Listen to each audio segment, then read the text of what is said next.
عليكم حبايبي، عاملين ايه؟ كل سنه وانتم طيبين. هنعمل فطار النهارده، هنعمل حواوشي ومكرونه.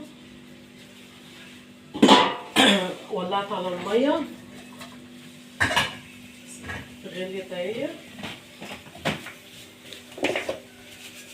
بس شويه ملح. هنعمل النهارده مكرونه سباكيتي، بقالي كتير ما عملتهاش.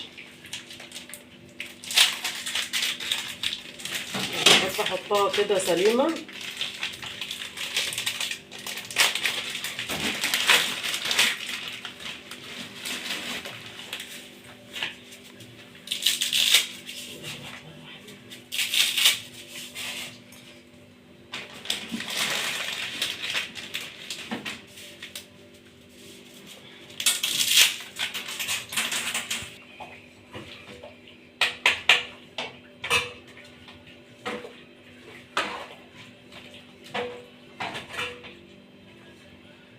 هو كيس واحد كفايه، عشان يعني الاكل اللي بيفضل ما بيتاكلش.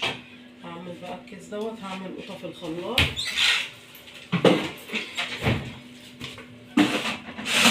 انا غسله القوطه ومتنفعش الميه، يعني مش بتيجي على طول عندنا في شهر رمضان، مش بنشوف الميه بالنهار خالص.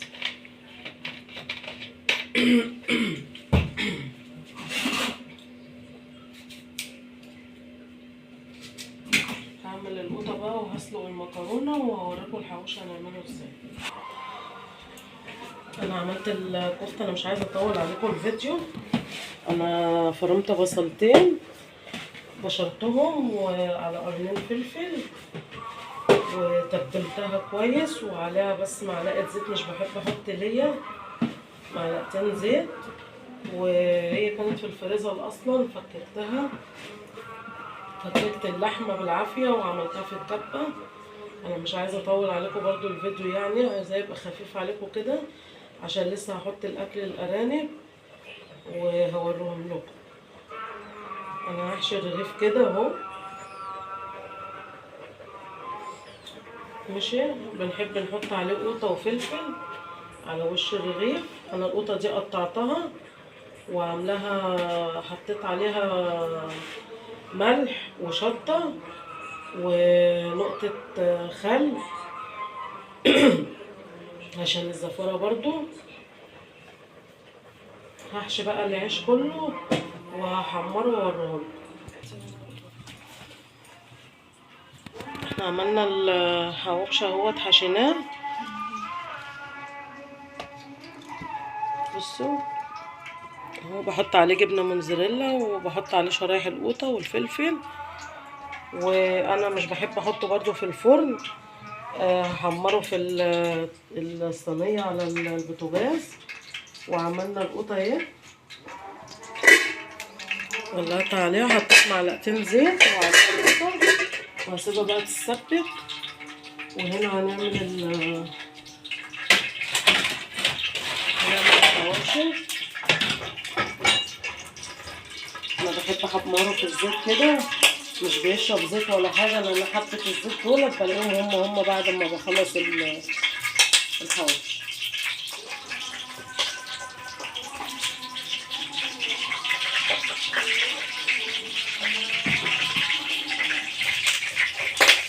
وبقعد اقلبه.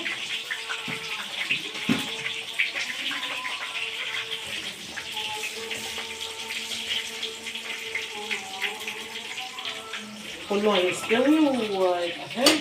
انا بقعد اقلبه كده الحته اللي هنا موجوده هنا عشان الجنب كله يستوي. بوطي عليه النار بقى وبسيبه شويه، وبرجع اجيب اللي فوق دوت تحت واللي تحت فوق. عقبال ما الحواوشي يجهز واخلص الاكل، بس احط دولت حرام برضو ما حطيتلهمش اكل من الصبح، عشان انا هخرج افطر في المحل وما بخشش الا على السحور. هنضف لهم بس كده واحط لهم الاكل. انا عامله لهم الصبح قبل ما اخرج يعني، بس هو انتوا عارفين بقى مني عددهم وكده، فلازم انضف لهم كل شويه برضه.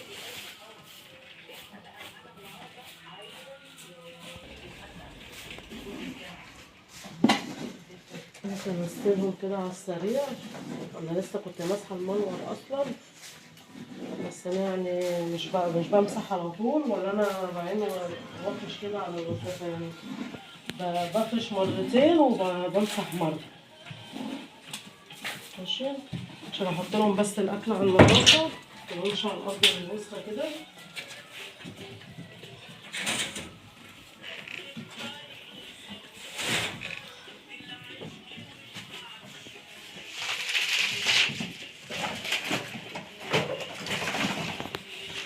وهشكر الروتين اللي هو عند الارانب اكيد طبعا، بقالي كتير قوي ما صورتلكمش عندهم.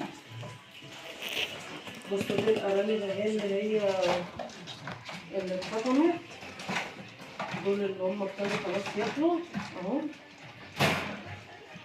بصوا دول كده اهو، عندهم شهر ونص، حلوين اهو. دول خلاص اعتمدوا على نفسهم وبياكلوا.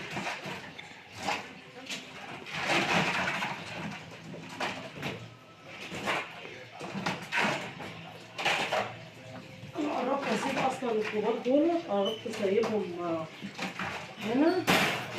دول قربت اسيبهم تحت معاهم، هما كبروا هما ما شاء الله، بقوا حلوين. بس انا مش عايزه اسيبهم الوقت عشان ما يدوسوش عليهم ويموتوهم.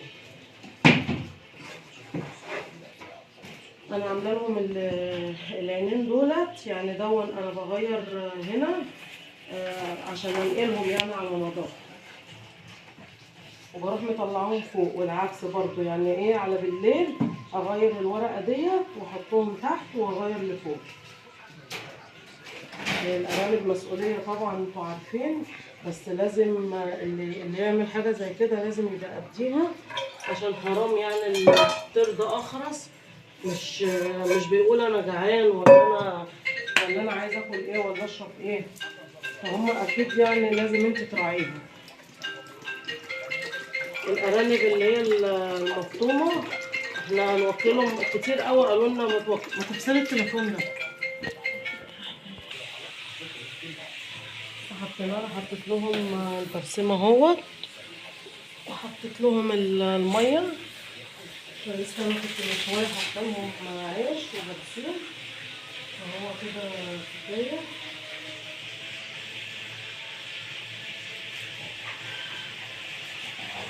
بخلي الورق اللي هو بخليهم هما العروش ومعاهم حبه ورق، وبخلي الورق ومعاه حبه عروش صغيرين اللي هما اللي فوق دول، عشان دول ايه يعني لازم ان انا اخد بالي منهم اول يومين دول، عشان بعد كده انزلهم، عشان في تاني مولودين هحطهم مكانهم.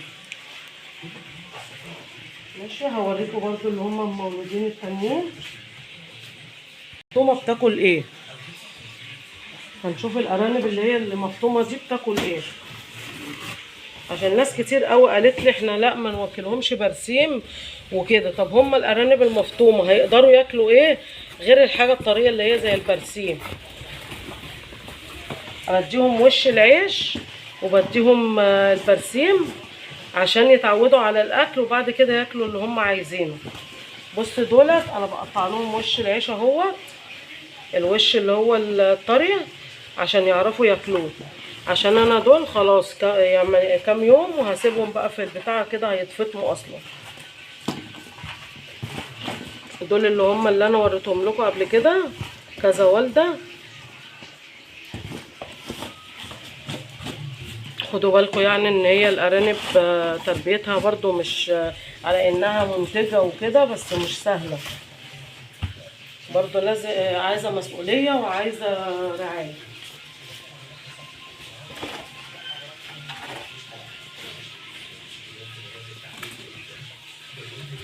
بحط لهم برضو كده بعض ورق، عشان انا برضعهم هي مره واحده في اليوم، وبخليهم بقى يعتمدوا على نفسهم وياكلوا عشان يتعودوا على الاكل.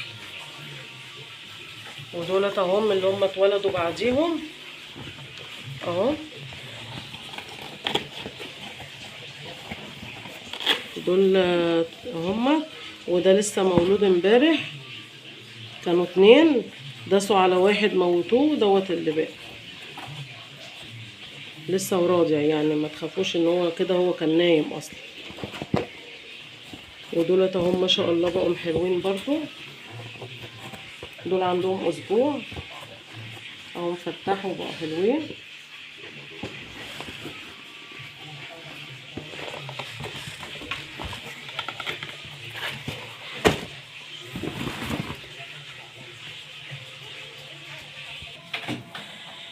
اهو حطيت لهم الاكل وهسيبهم بقى ايه عشان ما بخشش الا بعد السحور. على السحور كده بحط لهم بقى وجبه هجيب لهم علف الوقتي والبرسي والعيش، بحط لهم عيش وعلف وميه بالليل كده اهوت. اخش بقى اشوف الاكل بتاعنا. و انا بعرفكم برضو ان الارانب اللي هي المفطومه احط لهم اي حاجه يعرفوا ياكلوها، هم بياكلوا البرسيم ومش غلط عليهم ولا في اي حاجه عليهم. في ناس كتير بتبعت تقول ان البرسيم غلط على المفطومين، على الارانب الصغيره هم ولا غلط ولا بتاع. هو امال هم هياكلوا ايه يعني؟ هياكلوا الحاجه الناشفه؟ اكيد هياكلوا، لازم هيبتدوا بورقه البرسيم. اكليهم لحد ما يتعودوا ياكلوا العلف ياكلوه، ياكلوا العيش ياكلوه عادي، اي حاجه هتحطها لهم ياكلوها ياكلوها يعني، ما تقلقيش من اي حاجه. خلصنا اهو بقى الحواوشي اهو. حبيت الزيت اللي انا حطيتهم هم اللي في الصينيه، ما بيشربش اي زيت ولا اي حاجه، بل بالعكس العيش يبقى بيلمع كده وشكله حلو. محبوش في الفرن بيبقى شكله زي المحروق كده اهو.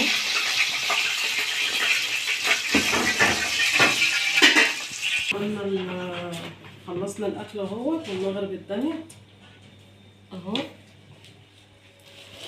الحواوشي اهو. بسم الله الرحمن الرحيم.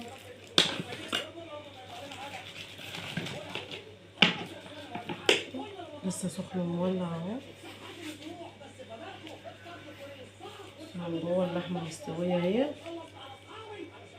اهي ماشي. وعملنا المكرونه وعملنا الزيتون اهوت، حطينا زيتون وفلفل. اتفضلوا معانا يا حبايبي. يا رب تفطروا بالهنا ويعود عليكم وعلينا بخير يا رب، واشوفكم بخير يا حبايبي. السلام عليكم.